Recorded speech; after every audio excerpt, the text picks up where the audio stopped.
बिहार में जमीन विवाद दाखिल खारिजी में गड़बड़ी और राजस्व विभाग में फैले भ्रष्टाचार को लेकर सरकार ने बड़ा कदम उठाया है। अब पहली बार जमीन और राजस्व मामलों की निगरानी के लिए एक विशेष सेल बनाया गया है जो सीधे आर्थिक अपराध इकाई यानी EOU के अधीन काम करेगा। सरकार का दावा है कि इससे जमीन से जुड़े फर्जीवाड़े, भ्रष्टाचार और विवादित मामलों पर तेज कार्रवाई होगी।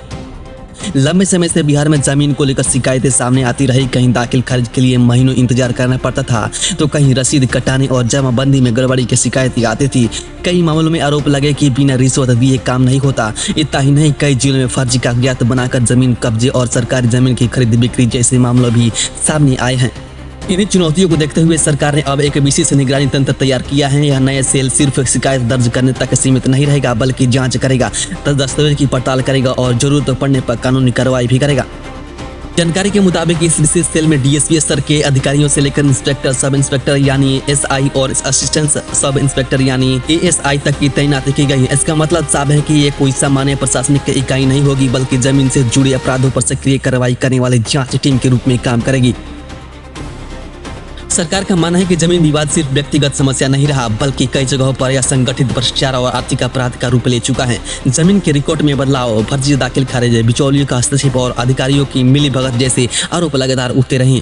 अब ये विशेष आर्थिक अपराध इकाई यानी EOU को तकनीकी क्षमता और जांच अनुभव का इस्तेमाल करेगा। EOU पहले भी आर्थिक अपराधों और जटिल वित्तीय मामलों की जांच करता रहा। ऐसे में उम्मीद जताई जा रही है कि जमीन से जुड़े नेटवर्क, फर्जी दस्तावेज तैयार करने वाले गिरोह और भ्रष्टाचार अधिकारियों तक पहुंचना आसान होगा।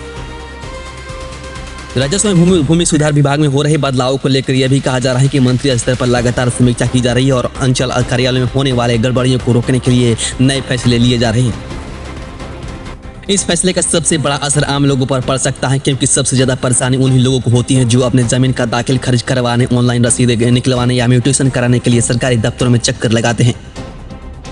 अगर ये व्यवस्था प्रभावी तरीके से लागू होती है तो लोगों को कम समय में समाधान मिलने की उम्मीद बढ़ सकती है। साथ ही जमीन माफिया, फर्जी दस्तावेज बनाने वाले नेटवर्क और भ्रष्टाचार अधिकारियों पर दबाव भी बढ़ेगा।